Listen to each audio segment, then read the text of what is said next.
اپنی اور اپنے آنے والی نسلوں کی حفاظت کے لیے ہمارا چینل ضرور سبسکرائب کریں اور نئی ویڈیو کی نوٹیفیکیشن حاصل کرنے کے لیے بیل کے بٹن پر لازمی کلک کریں۔ جو حضرت خالد بن ولید نے لڑی ہے اور حضرت صدیق اکبر کے دور میں مسیلمہ کذاب جھوٹی نبوت کا دعوے دار، اس کے مقابلے کے اندر جنگ یمامہ لڑی گئی۔ اسلام کی تاریخ کی بڑی روشن جنگ ہے۔ اب چونکہ وہ بھی اللہ کو مانتے تھے، نبوت میں انہوں نے آ کے اختلاف کیا، تو مسلمان نعرہ لگاتے اللہ اکبر، تو وہ بھی نعرہ لگاتے اللہ اکبر۔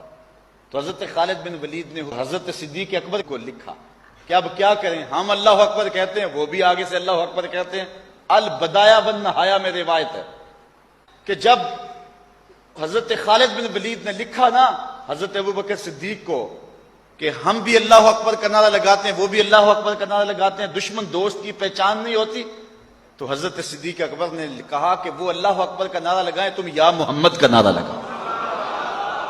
اور بدایا بن نہایا کے لفظ ہیں کہ نادا بشعار المسلمین وکان شعارہم یومئذ یا محمدا ہو، سارے مسلمانوں کی پہچان جو لفظ تھے اس لفظوں سے بولنے لگے، ان لفظوں سے پکارنے لگے۔ اس دن مسلمان کی پہچان یہ تھی یا محمدا ہو، یا محمدا ہو۔ حضرت ابو عبیدہ ابن عامر الجراح رضی اللہ تعالی عنہ نے حضرت کعب بن زمرہ رضی اللہ تعالی عنہ کو ایک محاذ پہ بھیجا۔ امام واقعی نے اس واقعہ کو لکھا ہے۔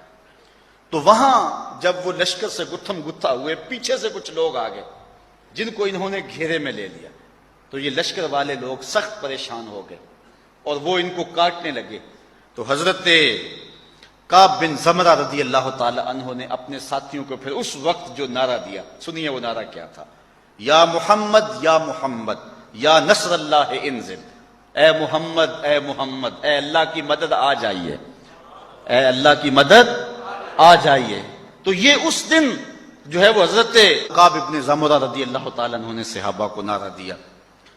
حضرت ابن عمر رضی اللہ تعالیٰ عنہ کا پاؤں سن ہو گیا۔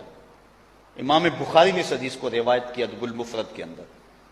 تو کسی نے کہا اذکر احب الناس الیک، جو تجھے سب سے زیادہ پیارا لگتا ہے اس کا نعرہ لگا۔ تو حضرت جو ہے وہ ابن عمر نے کہا فقالا یا محمدا، تو اللہ تعالیٰ جل شانہ نے ان کا پاؤں فوراً ٹھیک کر دیا۔ تو یہ امت کا معمول ہے، اگر اس کو ہم شرک کا الزام لگا دیں گے تو پھر امت میں سے کوئی نہیں بچے گا۔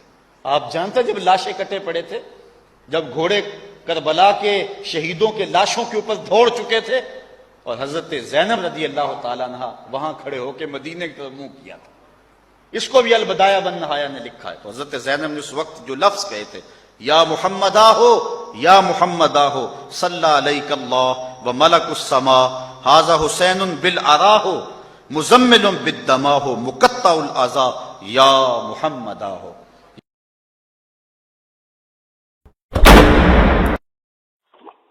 الحمد للہ وحدہ والصلاة والسلام علی من لا نبی بعدہ، اما بعد۔ سامعین حضرات، ایک کلپ سنا میں نے ثاقب رضا مصطفی صاحب کا، مجھے بہت حیرانگی ہوئی۔ اس میں فرما رہے تھے کہ یا محمد کہنا پوری امت کا معمول رہا۔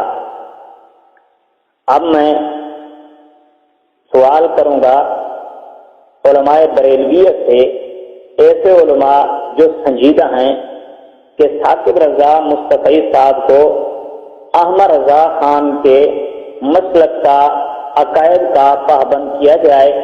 کیوں کہ یہ میرے ہاتھ میں کتاب موجود ہے، کتاب کا نام شرح مسلم ہے، اس کا لکھنے والا غلام رسول سعیدی ہے۔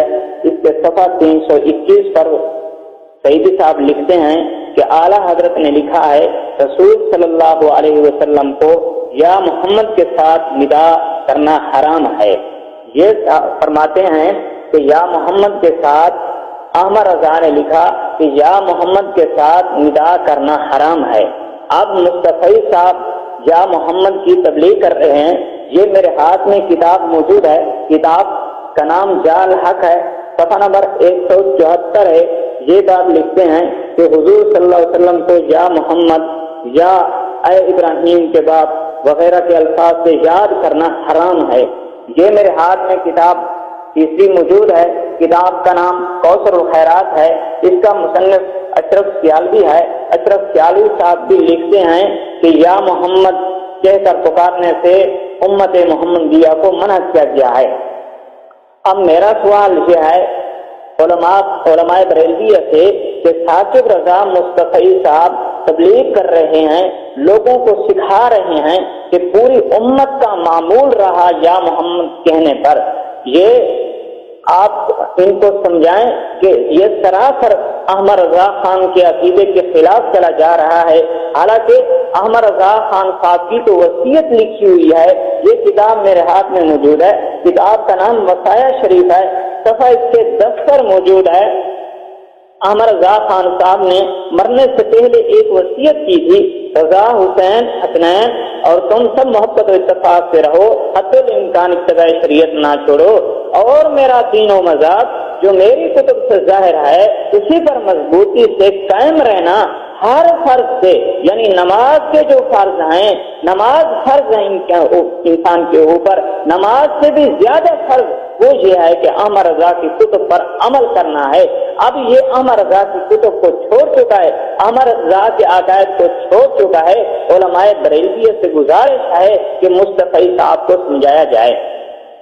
اب دوسرا رخ کیجئے، مصطفی صاحب یہ فرما رہے تھے کہ حضرت ابوبکر صدیق رضی اللہ عنہ نے حضرت خالد بن ولید کو یہ لکھ کر فرمایا تھا کہ یا محمد کا نعرہ لگا دیجئے، اسی طرح حضرت زینب نے یا محمد کا نعرہ لایا، اسی طرح حضرت ابن عمر رضی اللہ عنہ نے یا محمد کہا، حضرت کعب بن زمرہ رضی اللہ عنہ نے یا محمد کہا۔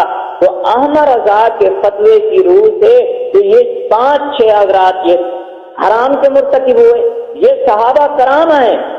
احمد رضا صحابہ کرام کو حرام کا مرتکب کہہ رہا ہے، کیوں کہ مصطفی صاحب نے خود کہا کہ ان حضرات کا معمول رہا یا محمد کہنے پر، وہ یا محمد کہتے رہے۔ احمد رضا خان صاحب کہتے ہیں کہ یا محمد کہنا حرام ہے۔ اب مصطفی صاحب یا محمد کی تبلیغ کر رہے ہیں، احمد رضا خان صاحب کا عقائد کے خلاف کر رہے ہیں، حالانکہ یہ میرے ہاتھ میں کتاب موجود ہے، الصوارم الہندیہ کتاب کا نام ہے، کتاب کا نام الصوارم الہندیہ ہے، اس سے صفحہ 138 پر موجود ہے کہ احمد رضا کے عقیدے کا خلاف جو ہو وہ کافر ہے۔ دوسری جگہ لکھا ہوا ہے، صفحہ 105 پر موجود ہے کہ احمد رضا کے فتوے کے اوپر عمل کرنا واجب ہے۔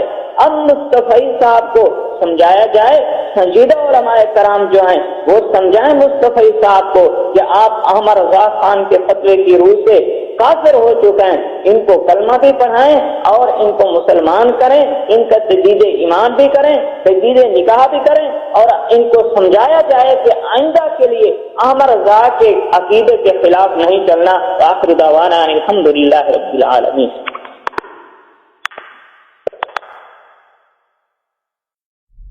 ہم کریں گے باطل کو ایکسپوز۔